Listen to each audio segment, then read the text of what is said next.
अथ श्री साई सच्चरित अध्याय 28. श्री गणेशाय नमः. श्री सरस्वत्यै नमः. श्री गुरुभ्यो नमः. श्री कुलदेवतायै नमः. श्री सीतारामचंद्राभ्यां नमः. श्री सद्गुरु साईनाथाय नमः.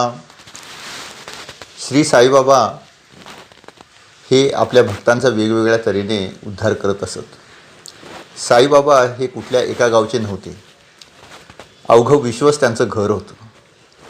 ते शुद्ध ब्रह्मही होते आणि शब्द ब्रह्मही होते. त्यामुळेच ते सद्गुरूही होते. त्यांनी आपल्या भक्तांचा अनेक तऱ्हेनं उद्धार केलेला आहे. कुणाला उदीरूपी औषध दिलं, कुणाला त्रिशूल शंकराचं लिंग दिलं, कुणाला तप करायला लावलं, कुणाला ग्रंथ वाचायला लावले, कुणाची छाती ठेचून त्याचे रोग बरे केले. कुठल्या ना कुठल्या रूपाने त्यांनी भक्तांना अनुग्रह दिला आणि त्यामुळे भक्त हे बाबांचे कायम वेळचे भक्त बनले. अशाच काही भक्तांना बाबांनी आपल्या पायी कसं बोलावून घेतलं याच्या या अध्यायात कहाण्या आहेत. आपण सर्व बाबांची मुलं आहोत आणि बाबा आपली पात्रता बघून आपल्याला स्वतःकडे बोलावून घेतात. माझा माणूस देशावर असो की हजारो कोस दूर असो, जसं चिमणीचं पोर एखादा माणूस दोऱ्यानं बांधून घेऊन येतो, तसं मी माझ्या भक्तांना इथे घेऊन येतो असं बाबांनी म्हटलेलं आहे आणि बाबांनी तेच करून दाखवलेलं आहे. अशी कित्येक पोरं त्यांनी स्वतःच्या पायाकडे नेली. पिता आपल्याला जन्म देतो आणि सद्गुरू हाही आपल्याला ज्ञान देऊन आपल्याला वडील रूपातच आहे. फक्त फरक इतकाच आहे की पिता जो जन्म देतो त्याच्या मागून मरण येतं. याउलट सद्गुरू जे ज्ञान देतात त्यामुळे त्यांच्या मुलांचे जन्म मृत्यूचे फेरे नष्ट होतात. आता पहिली कथा ऐका. मुंबईत राली बंधू नावाचे व्यापारी होते आणि त्यांच्या पेढ्या सर्व देशभर पसरलेल्या होत्या. त्यात लाला लक्ष्मीचंद नोकरीला होते. त्यांच्या प्राक्तनी साईबाबांची कृपा होती. 1910 साली नाताळच्या दिवशी ते शिर्डीला गेले, पण त्याआधीच 2 महिने महाराजांनी त्यांना स्वप्नात दर्शन दिले. महाराजांची दाढी वय वगैरे पुसटपणे त्यांच्या लक्षात राहिले. पुढे त्यांच्या दैवयोगाने ते दासगणूंच्या कीर्तनाला गेले. दासगणू कीर्तन करताना नेहमी बाबांचे चित्र समोर ठेवत. ते पाहताच त्यांना स्वप्नातील माणूस तो हाच आहे हे कळले. अर्थातच त्यांना शिर्डीला जाण्याची अत्यंत ओढ लागली.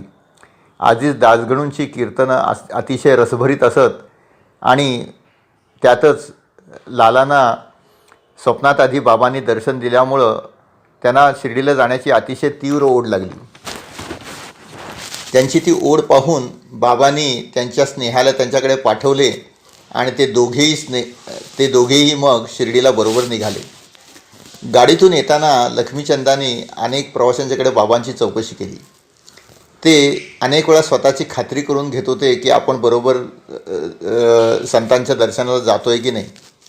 लक्ष्मीचंदाने अनेक भक्तांच्याकडे चौकशी केली. साईबाबा कोण, कुठले वगैरे विचारले. अगदी गाडीतून जातानासुद्धा त्याला 4 मुसलमान भेटले. त्यांच्याकडेही साईबाबांची विचारणा केली. त्यांनी सांगितलं की साईबाबा हे शिर्डीला महान संत आहेत आणि त्यांच्या कृपेने अनेक चमत्कार घडलेले आहेत. त्यानंतर ते कोपरगावला पोचले.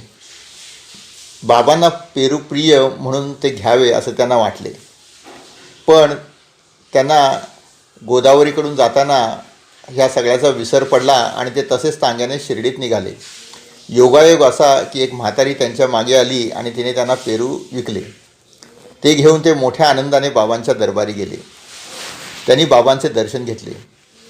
त्यांचे नेत्र धन्य झाले. बाबांनी मात्र त्यांना बघून म्हटले की काय माणसे असतात, भक्ती करतात आणि चौकशी पण करतात. स्वतःच्या डोळ्यांनी पाहावं, दुसऱ्याला कशाला विचारायचं. स्वप्नातलं दर्शन काही खोटं होतं का? उसने पैसे घेऊन इथे यायला कारणच काय होतं? या सगळ्यातून लाला लक्ष्मीचंदांना त्यांनी इशारा दिला की आपण इतकं संशयबुद्धीने पाहू नये. बाबांना पैसे उसने घेतलेलेही आवडत नव्हते आणि लक्ष्मीचंद पैसे उसने घेऊन ते कसे आले हा बाबांच्या अंतर्ज्ञानाचाच भाग होता. त्यानंतर लक्ष्मीचंदजी साठेवाड्यात जाऊन जेवले आणि तेथे त्यांना प्रसादात शिरा मिळाला. तो लालाजींना इतका आवडला की दुसऱ्या दिवशी पण तोच मिळावा अशी त्यांची इच्छा झाली. बाबांनी त्यांची इच्छा त्या दिवशी शिराज प्रसाद म्हणून मागवला आणि पूर्ण केली.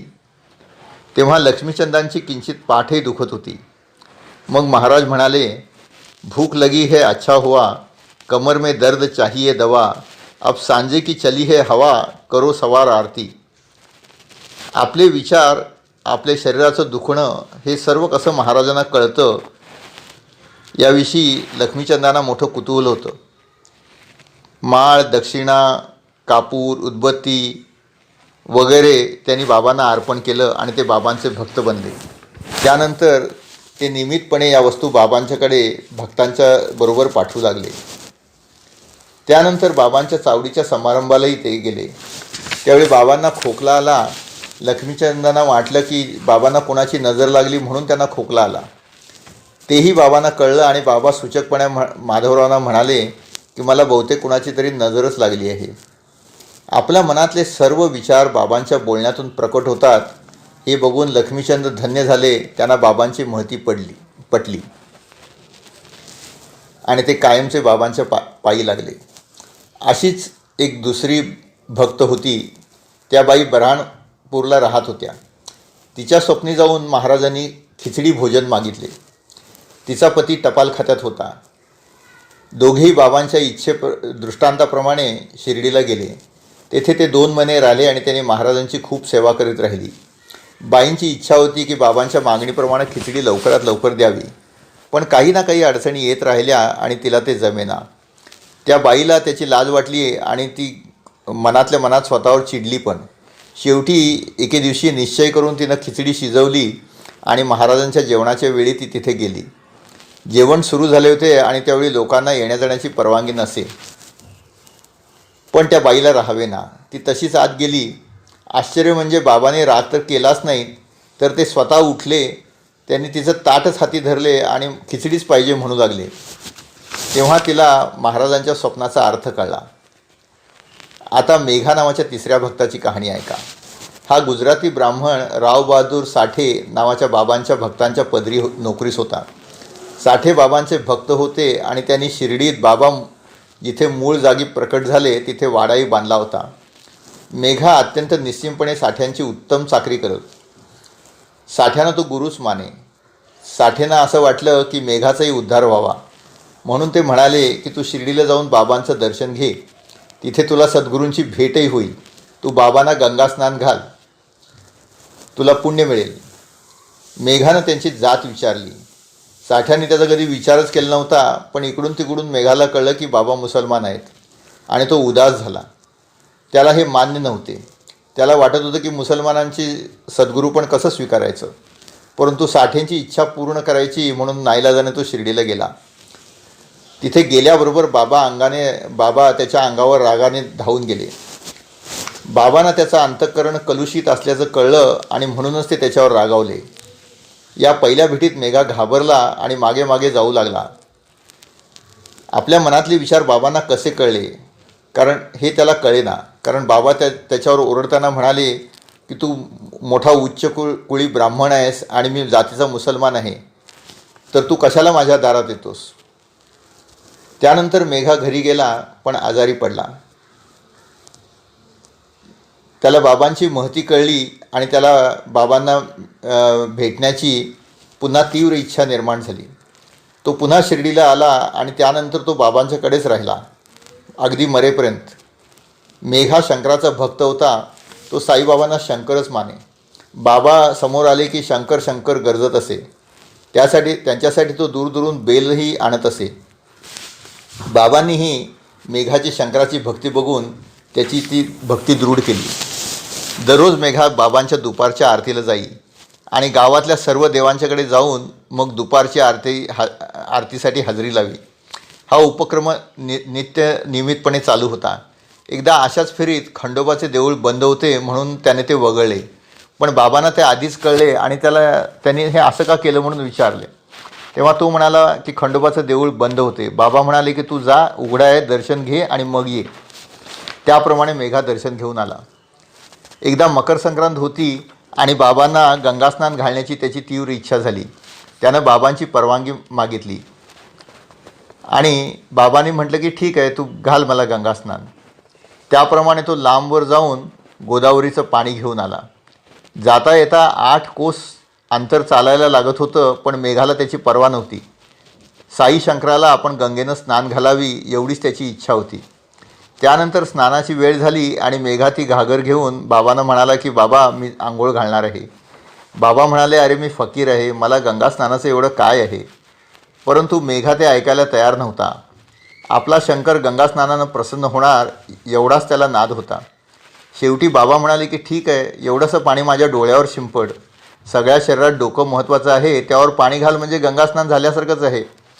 मेघा हो म्हणाला आणि त्यानं घागर उचलली. पण तो प्रेमाने इतका भारला होता की त्यानं ती घागर पूर्णपणे बाबांच्या अंगावर ओतली आणि आपला हट्ट खरा केला. त्यानंतर त्यानं बाबांच्याकडे पाहिलं आणि त्याला धक्काच बसला. त्यांनी जरी घागर पूर्णपणे बाबांच्या अंगावर ओतली असली तरी पाण्यानं मात्र बाबांची इच्छाच खरी केली होती. फक्त बाबांचं डोकंच ओलं झालं होतं आणि इतर अंगी पाण्याचा मागमूसही नव्हता. त्यांचे कपडेही ओले झाले नव्हते. तेव्हा मेघाचा गर्व पूर्णपणे नष्ट झाला आणि तो बाबांचा भक्त झाला. एकदा हा मेघा झोपला असता पहाटे त्याला साईबाबांनी दृष्टांत दिला आणि त्याच्या अंगावर अक्षता टाकल्या. त्याला आज्ञा केली की भिंतीवर त्रिशूल काढ. मेघाला ते स्वप्नच वाटलं, पण अंथरुणावर अक्षता तर पडल्या होत्या. गोंधळून जाऊन तो सकाळी बाबांना भेटला आणि पुन्हा स्वप्नाबद्दल विचारू लागला. बाबा म्हणाले की अरे, मी प्रत्यक्ष आलो होतो, तू अक्षता पाहिल्या नाहीस का, माझा आवाज ऐकला नाहीस का.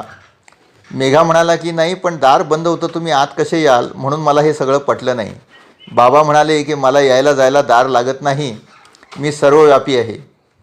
त्यानंतर मेघानं बाबांच्या आज्ञेप्रमाणे तिथे भिंतीवर त्रिशूल काढला.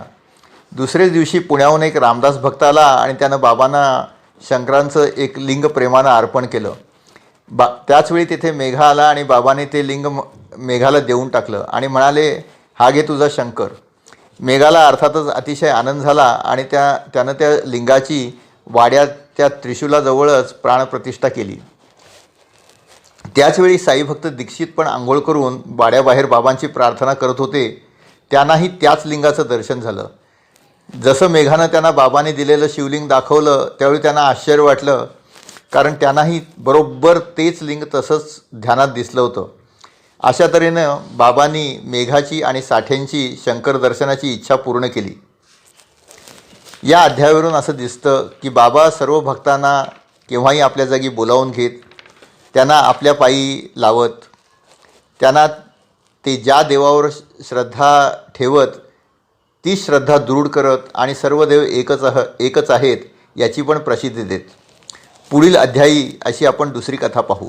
श्री सद्गुरू साईनाथार्पणमस्तु. शुभम भवतु, शुभम भवतु, शुभम भवतु.